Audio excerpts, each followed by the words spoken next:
জিন্দা কওমোं का यही है আলামত কে বদলতি रहती है उनका सुबह शाम। আল্লামা ইকবাল লিখেছে, জীবিত কওমের এটাই চিহ্ন যাদের সকাল সন্ধ্যা পরিবর্তন হতে থাকে। যার সকাল সন্ধ্যা প্রত্যেক দিন একই রকম, ও তো মারা গেছে। সকালবেলা শুটবুট পরে অফিসে যায়, আবার বিকেলবেলা আসে, আবার সকালবেলা অফিসে যায়, আবার বিকেলবেলা আসে। তাহলে আর প্রতিদিনের সকাল সন্ধ্যা একই রকম, তাহলে এটা মৃত জাতি।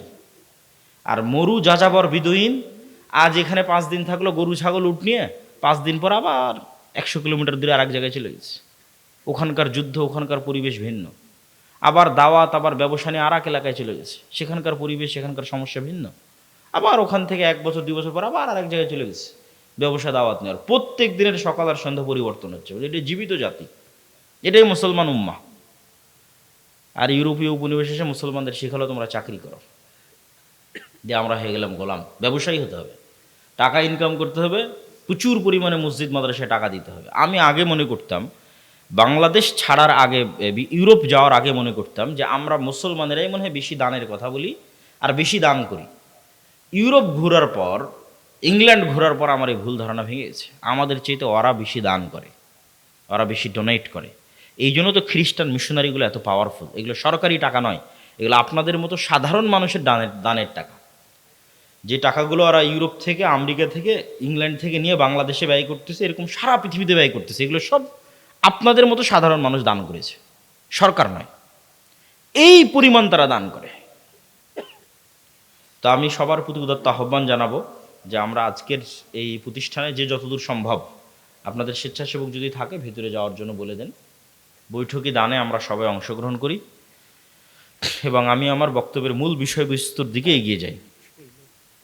যে আমার বক্তব্যের মূল বিষয়বস্তু হচ্ছে গোলামি থেকে মুক্তির উপায়, দাসত্ব থেকে মুক্তির উপায়। আজকে মুসলমানদের যে গোলামি এবং দাসত্ব, এই গোলামি থেকে এবং এই দাসত্ব থেকে মুক্তির উপায় কি?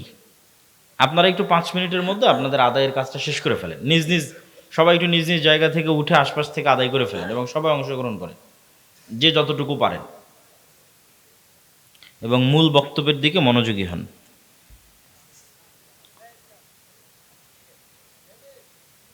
তো আমার মূল বক্তব্যের বিষয়বস্তু হচ্ছে মুসলমানদের যে দাসত্ব এবং গোলামি, এই দাসত্ব এবং গোলামির জিঞ্জির থেকে মুক্তির উপায় কি। তার একটা আলোচনা তো এই দানের সাথে রিলেটেড রেখে করেই ফেললাম, যে অর্থনৈতিক মুক্তি ছাড়া দাসত্ব এবং গোলামি থেকে মুক্তির কোনো রাস্তা নাই। এবং এই অর্থনৈতিক মুক্তির গুরুত্ব বুঝাতে গিয়ে রাসূল সাল্লাল্লাহু আলাইহি ওয়াসাল্লামের অসংখ্য ঘটনা আপনাদের সামনে এবং রাসূল সাল্লাল্লাহু আলাইহি ওয়াসাল্লামের দিক নির্দেশনা আপনাদের সামনে তুলে ধরলাম। এখানে আরও একটা পয়েন্ট তুলে না ধরলেই নয়। আমরা আজকে যেই লেভেলের গোলামি এবং দাসত্বে আছি, ঠিক এই লেভেলের অথবা এর চেয়ে বেশি গোলামি এবং দাসত্বের জিঞ্জিরে আবদ্ধ ছিল বানু ইসরাইল। কারা বলেন তো? বানু ইসরাইল কারা? কে বলতে পারবেন? হাত উঠান। বানু ইসরাইল কারা? কে বলতে পারবেন? হাত উঠান। ইয়াকুব আলাইহিস সালামের বংশধর। জাযাকাল্লাহ খায়র, সুন্দর। ইব্রাহিম আলাইহিস সালাতু ওয়াস সালামের 2 ছেলে, ইসহাক এবং ইসমাইল। 2 ছেলের নাম কি? ইসহাক এবং ইসমাইল। ইসমাইল থাকলো এই যে মক্কা, যে মক্কা এখানে ইন্ডিকেট করেছিলাম, ইসমাইল থাকলো এখানে। আর ইসহাক হচ্ছে ওই যে ফিলিস্তিনের জেরুজালেম। তো ইসমাইলের বংশে নবী একজনই, তার নাম মুহাম্মদ সাল্লাল্লাহু আলাইহি ওয়াসাল্লাম। এর আগে আর কোনো নবী আসেনি ইসমাইলের বংশে, আর পরেও আর নাই। আর ইসহাকের বংশে অসংখ্য নবী। ইসহাকের ছেলে ইয়াকুব, ইয়াকুবের ছেলে ইউসুফ, ইউসুফের 300-400 বছর পর মুসা হারুন, মুসা হারুনের পর ইউশা বিন নুন, তারপর সুলাইমান, দাউদ, তারপরে ইয়াহইয়া, ঈসা, জাকারিয়া, অসংখ্য নবী। তো এই বানু ইসরাইল, এদের গোলামি এবং আমাদের গোলামি কাছাকাছি একই রকম। তো বানু ইসরাইলকে যেই যেই পদ্ধতি দিয়ে ফেরাউন গোলাম বানিয়ে রাখত, তার একটা বড় পদ্ধতি হচ্ছে সুদি কর্জ, সুদি লোন, যেটার মূল দায়িত্বশীল হর্তাকর্তা ছিল কারুন, ফেরাউনের অর্থমন্ত্রী কারুন। এই কারুন বানু ইসরাইলদেরকে সুদি লোন নিতে উদ্বুদ্ধ করত এবং সুদি লোন দিত। এবং সুদি লোনের জালে আটকে ফেলে পুরো একটা জাতিকে গোলাম বানিয়ে দিয়েছে বানু ইসরায়েলদেরকে। সেম ওই পদ্ধতিতেই আজকের মুসলমানদেরকে সুদি লোনে জর্জরিত করে গোলাম বানানো হচ্ছে। আজকের মুসলমানদের গোলাম বানানোর দুইটা উপায়, একটা হচ্ছে গণতন্ত্র আর একটা হচ্ছে সুদ। কিন্তু মুসলমানেরা নিজেরাও জানে না যে এই দুই পদ্ধতির মাধ্যমে তারা কেমনে গোলাম আছে। জি, মহিলারাও এই দানে অংশগ্রহণ করবেন নিজ নিজ দায়িত্বে। তো সুদ এবং গণতন্ত্রের মাধ্যমে মুসলমানেরা কেমনে গোলাম আছে এটা একটু বোঝার চেষ্টা করতে হবে, নাহলে খুব কঠিন হবে আমাদের মুক্তির রাস্তা। আল্লামা ইকবাল লিখছেন, नए ज़माने के आज़र ने तरशवाए हैं सनम और इंसारे खुदाओं में बड़ा सबसे वतन है, इसका जो पैराहन है वो मज़हब का कफन है। যে আজকে আধুনিক যুগে নতুন মূর্তি তৈরি হয়েছে, ওই যুগে ইব্রাহিমের পিতা আজর যে মূর্তি তৈরি করত সেই মূর্তি নয়। আজকের হিন্দুদের যে মা কালী, মা দেবী, মা দুর্গা আছে সেই মূর্তি নয়। আজকে মুসলমানদের ঘরে এবং বাড়িতে নতুন মূর্তি প্রবেশ করেছে। এই নতুন মূর্তি কি? এই নতুন মূর্তির নাম হচ্ছে সেকুলারিজম, ধর্মনিরপেক্ষ মতবাদ। এই নতুন মূর্তির নাম হচ্ছে ন্যাশনালিজম, জাতীয়তাবাদ। এই নতুন মূর্তির নাম হচ্ছে ডেমোক্রেসি, গণতন্ত্র। এই নতুন মূর্তির নাম হচ্ছে সোশ্যালিজম, সমাজতন্ত্র। মুসলমানেরা পৃথিবীর যে প্রান্তেই যান তাদের পায়ে এই জিঞ্জিরগুলো বাঁধা আছে, এগুলো তারা ভেঙে বের হতে পারতেছে না, কোনো মতেই না। কেউ জাতীয়তাবাদের বেড়া জালে আটকে আছে, কেউ গণতন্ত্রের, কেউ ধর্মনিরপেক্ষ মতবাদের। কিন্তু সে ঠিকই বলতেছে আমি আল্লাহকে মানি, রব হিসেবে, ইলাহ হিসেবে আল্লাহর ইবাদত করি, সালাত আদায় করি। কিন্তু এই মূর্তির বেড়া, এই মূর্তির যে দাসত্ব, এটা ভাঙতে পারতেছে না। তো গণতন্ত্র কিভাবে এবং সুদ কিভাবে আমাদের গোলাম বানায়, আপনাকে আগে বুঝতে হবে গোলামির চিহ্ন কি। কেন বলা হচ্ছে বানু ইসরায়েলরা গোলাম? কেন বলতেছি আমরা গোলাম? নেতার আলামত কি? গোলামের আলামত কি? দেখেন, বানু ইসরায়েলরা নবীর সন্তান হওয়ার পরেও মুসা আলাইহিস সালাতু ওয়াস সালামকে বলতেছে লান নুমিনা লাকা হাত্তা নারাল্লাহা জাহরাতান। মুসা, যতক্ষণ তোমার আল্লাহকে না দেখব ততক্ষণ তোমার তাওরাতে ঈমান আনবো না। অথচ এই বানু ইসরাইল এখনই 2 দিন আগে, 1 সপ্তাহ হয়নি, চোখের সামনে দেখেছে সমুদ্র ফেড়ে রাস্তা তৈরি হয়েছে, ফেরাউন ডুবে মরে গেছে। এই দৃশ্য নিজে চোখে দেখার পর মানুষ কেমনে বলতে পারে যে মুসা, তোমার আল্লাহকে না দেখা পর্যন্ত তোমার তাওরাতে ঈমান আনবো না? কেমনে বলতে পারে? উত্তর একটাই, এরা হচ্ছে ন্যারো মাইন্ডেড গোলাম, সংকীর্ণ মনা। 300 বছর থেকে গোলামি করে আসতেছে, এই জন্য স্বাধীন নেতা মুসার সাথে চলতে পারতেছে না। তারা বলল, মুসা, এই মরুভূমি সিনাই মরুভূমি, এখানে পানি নাই, এই সমুদ্রের লবণাক্ত পানি ভালো লাগে না। ওয়াইয ইসতাসকা মূসা লিকওমিহি ফাকুল নাযরিব বিআসাকাল হাজার ফানফাজারাত মিনহু ইসনাতা আশারাতা আইনা ক্বাদ আলিমা কুল্লু উনাসিম মাশরাবাহুম। যে মুসা, পানির ব্যবস্থা করো। মুসা আলাইহিস সালাম লাঠি দিয়ে পাথরে আঘাত করলেন, মরুভূমিতে পানি তৈরি হয়ে গেল। এবার বললো, মুসা, খাবারের ব্যবস্থা করো। মুসা আলাইহিস সালাম আল্লাহকে বললেন, জান্নাত থেকে মান্না এবং সালোয়া, বিশেষ পাখি, বিশেষ মাশরুম, যে বিশেষ মাশরুমের বর্তমান বাজার মূল্য কেজি প্রতি 5 লক্ষ টাকা গড়ে, এখন বাজার মূল্য। ওই বিশেষ মাশরুম আর পাখি জান্নাত থেকে আসতো। রাতের বেলা তাদের গাছের ডালে, তাদের বাড়ির চালে থাকতো ঝুলন্ত অবস্থায়। এই খাবার 1 দিন 2 দিন খাওয়ার পর তারা বলতেছে লান নাসবিরা আলা তুআমিন ওয়াহিদ ফাদউ লানা রাব্বাক।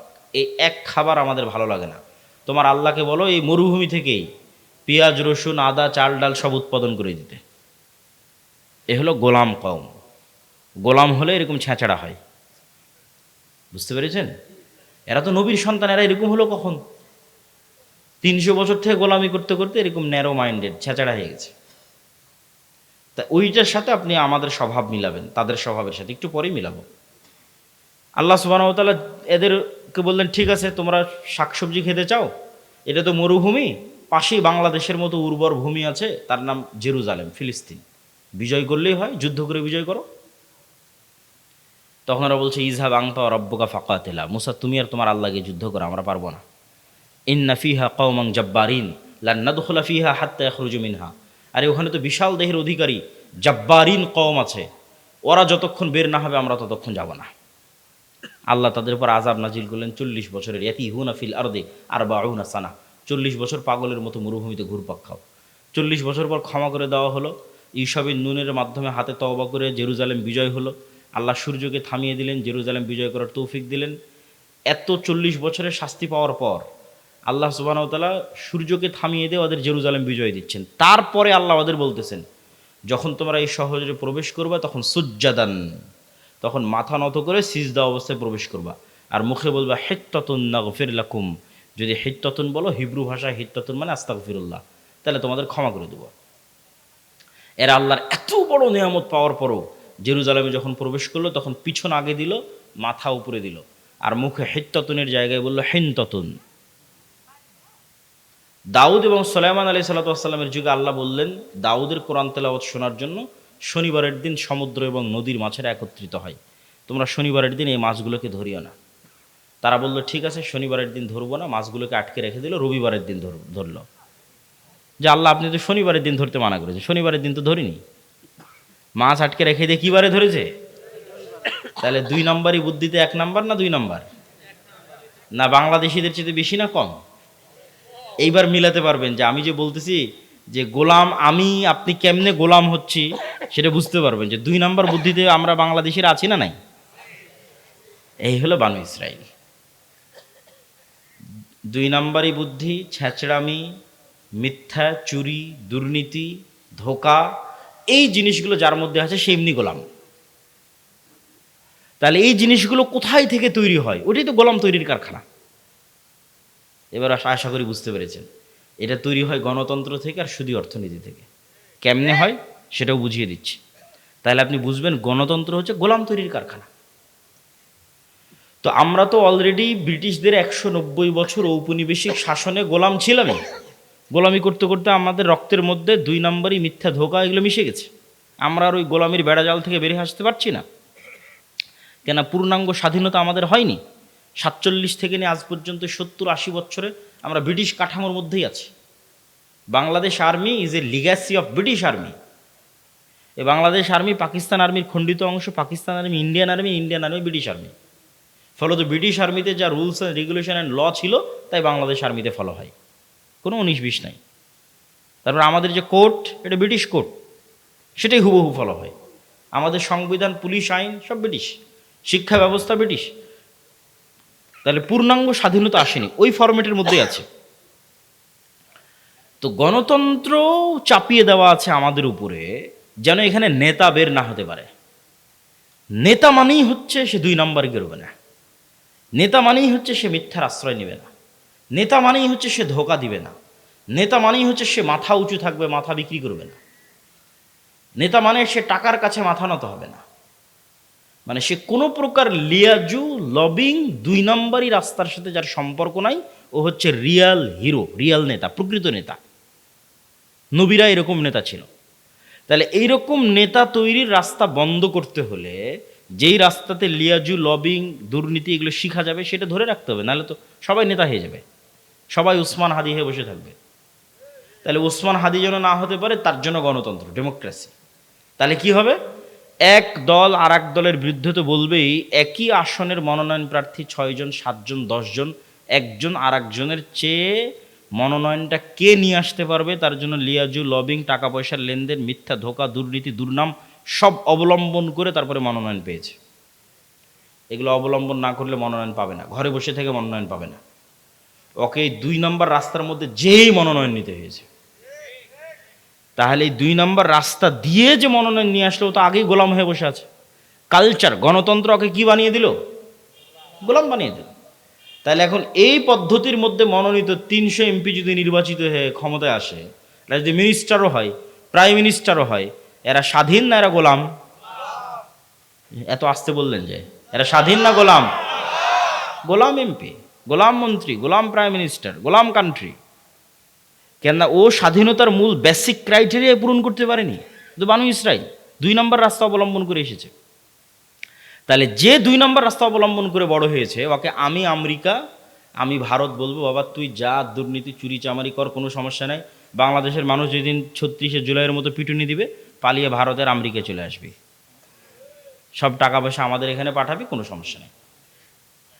তাহলে বাংলাদেশ এমন একটা গাভী, যেই গাভীর অসংখ্য দুধ, কিন্তু এই দুধ এই দেশে থাকে না, সব পাচার হয়ে বিভিন্ন দেশে চলে যায়। তাহলে এই দুধ যেন পাচার হয়, এর জন্য তো ওইরকম নেতাই তৈরি করা লাগবে, দুর্নীতিবাজ নেতাই তো তৈরি করা লাগবে। দুর্নীতিবাজ নেতা কী থেকে তৈরি হবে? গণতন্ত্র যদি না থাকে, গণতন্ত্র যদি না থাকে তাহলে তো দুর্নীতিবাজ নেতা তৈরি হবে না। আর ওসমান হাদিদের মতো নেতা, যারা মেরুদণ্ড বিক্রি করে না, যারা লবিং লিয়াজু করে না, যারা সত্য এবং ন্যায়ের উপর অটল থাকে, এরা তো হুমকি। এরা আধিপত্যবাদীদের জন্য হুমকি, সাম্রাজ্যবাদীদের জন্য হুমকি। এরা তো বাংলাদেশের পক্ষের, এটা তো বিক্রি হয় না, এটাই তো নেতা, এরা তো বানু ইসরায়েল নয়। ওই রকম নেতা যদি বের হয়ে আসেও এই গণতন্ত্রের বেড়াজাল দিয়ে, তাহলে এই যে ওসমান হাদির মতো হত্যা করে উড়িয়ে দিবে। বাংলাদেশের মানুষ কত অসহায়, যে বাংলাদেশের 90% মানুষ একটা রাজনৈতিক দল খুঁজে পায় না যে তার কথা তার মতো করে বলতে পারবে। এই ওসমান হাদি একজন ছিল যে বাংলাদেশের মানুষের কথা বাংলাদেশের মানুষের মতো করে বলতে পারত। এই ছেলেটা চলে যাওয়ার পর আর কেউই নাই, এত অসহায় বাংলাদেশের মানুষ। কেন কেউই নাই? ওই যে সবাইকে যে সেটিং করতে হচ্ছে, সবাইকে যে লিয়াজু লবিং করে আসতে হচ্ছে, তাহলে সে কেমনে আপনার কথা বলতে পারবে? যদি বিক্রি হয়ে আসতেছে, লিয়াজু লবিং করে আসে আপনার কথা বলতে পারবে না, গোলাম হয়ে আসতেছে। তাহলে কি অসহায়ত্ব আমাদের দেখেন। তো এই গোলামির কালচার কন্টিনিউ করার জন্য একটা ওয়ে হচ্ছে গণতন্ত্র, আর একটা ওয়ে হচ্ছে সুদ। কেন সুদ? রাসূলুল্লাহ সাল্লাল্লাহু আলাইহি ওয়াসাল্লাম বলছেন, আল্লাহুম্মা ইন্না আউযুবিকা মিনাল মা'সামি ওয়াল মাগরাম। আল্লাহ লোন থেকে বাঁচতে চাই। বহু দোয়া আছে, গালাবাতিদ দাইনি, জালঈদ দাইনি ওয়া গালাবাতির রিজাল। হে আল্লাহ, ঋণের বোঝা থেকে এবং মানুষের আধিপত্য থেকে বাঁচতে চাই। তো কেন আল্লাহর নবী এত ঋণের বোঝা এবং লোনের বোঝা থেকে বাঁচতে চাইতেন? সাহাবীরা রাসূলুল্লাহ সাল্লাল্লাহু আলাইহি ওয়াসাল্লামকে জিজ্ঞেস করলে উনি উত্তরে বললেন যে, যেই দিন থেকে মানুষ লোন নেওয়া শুরু করে, ওই দিন থেকে মানুষ মিথ্যা বলা শুরু করে। মা এবং বোনেরা যদি আজকে যারা উপস্থিত আছে, তারা যদি কিস্তির সাথে জড়িত হয়ে থেকে থাকে, তাহলে তারা খুব ভালোভাবে জানে যে এই কিস্তির টাকা সময় মতো পরিশোধ না করার জন্য কী পরিমাণ মিথ্যার আশ্রয় তাদের নিতে হয়, কী পরিমাণ মিথ্যা এবং ধোঁকা এবং বাহানার আশ্রয় তাদের নিতে হয়। তাহলে ওই যখনই ওই মিথ্যার মধ্যে চলে গেলেন, ধোঁকার মধ্যে চলে গেলেন, তখন আপনি আপনার আত্মসম্মান, আত্মমর্যাদা বিক্রি করে দিলেন। আপনি আর আপনার পেটে আর কখনো স্বাধীন সন্তান, ওই সুলতান সালাহুদ্দিন আইয়ুবী, মোহাম্মদ বিন কাসেম, খালিদ ইবনুল ওয়ালিদ, তারিক বিন জিয়াদ আর এই যুগের ওসমান হাদি, এরা জন্ম নেবে না। বিক্রি হওয়া মস্তিষ্ক জন্ম নেবে টাকার কাছে। তাহলে ওটাও গোলাম তৈরির কারখানা। সুদ এমন ভয়ঙ্কর নিজাম যে পাকিস্তানের মতো একটা রাষ্ট্র, পারমাণবিক শক্তির মালিক। কিসের পারমাণবিক শক্তির মালিক? পাকিস্তানের বাপেরও ক্ষমতা নেই, নিজের ইচ্ছাই ওই পারমাণবিক বমের সুইচের বাটন দাবাবে। কেননা ও তো নিজেই কোটি কোটি টাকা IMF ওয়ার্ল্ড ব্যাংকের কাছে কর্য করে রেখেছে। তা IMF ওয়ার্ল্ড ব্যাংক, আমেরিকা আর মানে পাকিস্তানের আব্বা, আমেরিকা যতক্ষণ অর্ডার পারমিশন না দিবে ততক্ষণ দাবাতেই পারবে না ওই পারমাণবিক বমের সুইচ। তাহলে এই বড় বড় রাষ্ট্রগুলো গোলাম হয়ে আছে কিসের কাছে? সুদী অর্থনীতির কাছে, সুদী লোনের কাছে। আর এই বেড়াজাল আপনি ভাঙতে পারবেন না, এই সুদী বেড়াজাল আর এই গণতন্ত্রের বেড়াজাল, ইমান বিল গায়েব, এই দুটার সংমিশ্রণ ছাড়া, ইমান বিল গায়েব এবং তাওহীদের সংমিশ্রণ ছাড়া ভাঙতে পারবেন না। কিভাবে আপনাকে বুঝিয়ে বলি। ইমান বিল গায়েবের একটা বড় পাঠ হচ্ছে পরকাল, পরকালমুখী জীবন ব্যবস্থা, বস্তুবাদী নয়, দুনিয়ামুখী নয়। কল্পনা করেন আজকে এই পুরো বাংলাদেশের মানুষ আন্দোলন, মিছিল, মিটিং, ভোট করে আমাকে প্রধানমন্ত্রী বানিয়ে দিল। কল্পনা করেন, আমি কালকে বললাম বাংলাদেশে আজ থেকে ইসলামী আইন চলবে। আমার এই ঘোষণার পরেই ভারত এবং আমেরিকা বাংলাদেশকে অর্থনৈতিকভাবে বয়কট করবে না? করবে না? করবে। যেমন ইরানকে বয়কট করেছে, যেমন ভেনেজুয়েলার প্রধানমন্ত্রীকে উঠিয়ে নিয়ে চলে গেছে, তো বয়কট করবে। তো যখন বয়কট করবে, তখন এই দেশের যে সুযোগ সুবিধাগুলো আপনি এখন ভোগ করতেছেন, এখন এই যে বিদ্যুৎ চলতেছে, ডলার আসতেছে, প্রবাসীরা কাজ করতেছে, ইউরোপ আমেরিকায় অসংখ্য প্রবাসী আছে, বিজনেস চলতেছে, LC হচ্ছে, কত কি আছে, এগুলো সব একদিনে ডাউন হয়ে যাবে। এবং এই ডাউন করার ক্ষমতা তাদের আছে। এই একদিনে যখন ডাউন হয়ে যাবে, তখন আপনিও 1 সপ্তাহ 10 দিনের মধ্যে বলবেন, রাখো তোমার এই আবদুল্লাহর ইসলাম আর মোহাম্মদ ইসলামের ইসলাম, আমাদের আগের জীবনই ভালো ছিল, কারেন্ট নাই, বিদ্যুৎ নাই, এসি নাই, ফ্রিজ নাই, ডলার নাই, টাকা নাই, পয়সা নাই, কিসের ইসলাম? তখন আপনি আবার পরের দিন আন্দোলন মিছিল মিটিং করে নামিয়ে দিবেন। তাহলে অন্তত এই দেশের 20% মানুষ যতক্ষণ এই বিশ্বাসের উপর অটল না হবে যে পরকাল আসল, কিসের দুনিয়া, কাদের মতো? আসহাবুল উখদুদ সূরা বুরুজের ওদের মতো। ওয়ামা নাকামু মিনহুম ইল্লা ইউমিনু বিল্লাহিল আজিজিল হামিদ। পুরো একটা সম্প্রদায় আগুনের মধ্যে ঢুকে যাচ্ছে, মা সন্তান সহ আগুনের মধ্যে ঢুকে যাচ্ছে। কি সেই ইমান বিল গায়েব, যে শান্ত শিষ্ট আরামের বাড়িঘর রেখে আগুনের মধ্যে জ্বলে মরে যাচ্ছে? কি সেই ইমান বিল গায়েব? ওই ইমান বিল গায়েব হচ্ছে এটা, যে ওই আসহাবুল উখদুদ ওরা দেখতে পাচ্ছে, নিশ্চিত দেখতে পাচ্ছে যে আমার সামনে জ্বলন্ত আগুন, এটা আগুন নয়, এটা জান্নাত। বলেন আল্লাহু আকবার। আর পিছনে যে আমার শান্তির বাড়িঘর আছে, ওখানে জাহান্নামের আগুন জ্বলতেছে। ওরা দেখতে পাচ্ছে যে ওখানে জাহান্নামের আগুন জ্বলতেছে। ওটাকে ওরা বাড়িঘর হিসেবে দেখতে পায়নি, ওখানে দেখতে পাচ্ছে ওখানে জাহান্নামের আগুন জ্বলতেছে, আমি ওখানে গেলে পুড়ে মরে যাব। আর যে সামনে জ্বলন্ত আগুন, এটা তো জান্নাত। অন্তত 20-30% মানুষের ইমান যতক্ষণ ওই লেভেলে না যাবে, ততক্ষণ কিসের আপনি ইসলাম কায়েম করবেন? সম্ভব নয়। বাংলাদেশের মানুষই এতটা দুর্নীতিগ্রস্ত, এতটা বস্তুবাদ, এতটা দুনিয়াবাদীর সাথে আক্রান্ত, এর আপনাকে টিকতে দিবে না, সম্ভব নয়। প্রত্যেকটা রন্ধ্রে রন্ধ্রে টাকার পাগল, ক্ষমতার নেশাগ্রস্ত লোকজন আছে। অন্তত 20% থেকে 30% মানুষের ইমান লাগবে ইমান বিল গায়েবে সর্বোচ্চ লেভেলের, পরকালমুখী, দুনিয়া বিমুখ। আর 20-30% মানুষের লাগবে পূর্ণাঙ্গ তাওহীদ। আল্লামা ইকবাল লিখেছেন, এ দৌর আপনি বারাহিম কি তালাশ মে হ্যাঁ, যে আজকের যুগের মুসলমানদের সকল সমস্যার সমাধানের একটাই রাস্তা, এই যুগের ইব্রাহিম লাগবে। এই যুগের ইব্রাহিম কোথায়? আজ থেকে 5000 বছর আগে ইব্রাহিম আলাইহিস সালাতু ওয়াস সালাম এসেছিল, পূর্ণাঙ্গ শতভাগ তাওহীদে বিশ্বাসী। ওই পূর্ণাঙ্গ শতভাগ তাওহীদে বিশ্বাসী ইব্রাহিম কোথায়? আজকের মুসলিম উম্মার মধ্যে ওই ইব্রাহিম লাগবে। তাহলে মুসলমানদের মুক্তির যাত্রা শুরু হয়ে যাবে। হ্যাঁ, আপনাদের মতো যারা আহলে হাদিস এবং সালাফি আছে, তারা বড় শিরক, বড় বেদাত থেকে অনেকটাই মুক্ত, কিন্তু পূর্ণাঙ্গ শতভাগ তাওহীদের অনুসারী নয়। কিভাবে? এটা আপনাকে বুঝিয়ে বলি যে কেমনে আপনি পূর্ণাঙ্গ শতভাগ তাওহীদের অনুসারী নন। ঠিক আছে, আপনি কবর মাজারে গিয়ে সিজদা দেন না, তাবিজ কবজ ব্যবহার করেন না, কিন্তু এই আপনি বিড়ি সিগারেটে আসক্ত। তাহলে যখন আপনি বিড়ি সিগারেটে আসক্ত, তখন আপনার ইলাহ ওই বিড়ি সিগারেট। আমি বলিনি, আল্লাহ নিজে কোরআনে বলেছে যে তার নফস ইলাহু হাওয়া, তার ইলাহ হচ্ছে তার নিজের অন্তরের কামনা। ঠিক আছে, আপনি কবরকে ইলাহ মানেননি, কিন্তু ইলাহ তো আপনার নিজের নফসকে বানিয়ে রেখেছে। ইলাহ তো কোনো অবৈধ প্রেমিকাকে বানিয়ে রেখেছে, ইলাহ তো টাকার নেশাকে বানিয়ে রেখেছে, ইলাহ তো ক্ষমতার নেশাকে বানিয়ে রেখেছে। ওই টাকার জন্য আপনি সব করতে পারেন, হালাল হারামের বাস বিচার নাই। ওই ক্ষমতার জন্য আপনি সব করতে পারেন, ওই নারীর জন্য সব করতে পারেন, মনের প্রবৃত্তি পূরণ করার জন্য সব করতে পারেন। তাহলে তো আপনি শতভাগ তাওহীদপন্থী নন। তাহলে তো আপনি ইব্রাহিম আলাইহিস সালাতু ওয়াস সালামের মতো হতে পারলেন না, যে ইব্রাহিম আলাইহিস সালাম এবং ইসমাঈল আলাইহিস সালাম আসলামা ওয়া তাল্লাহু লিল জাবিন, নিজের ইচ্ছার বিরুদ্ধে গিয়ে সন্তানকে জবাই করতেছে, আর সন্তান নিজের ইচ্ছার বিরুদ্ধে গিয়ে জবাই হওয়ার জন্য রাজি হয়ে যাচ্ছে। কেন? সিদ্ধান্তটা আল্লাহর। এটা হলো শতভাগ তাওহীদ, যে আল্লাহর সিদ্ধান্তের সামনে পরিপূর্ণ আত্মসমর্পণ।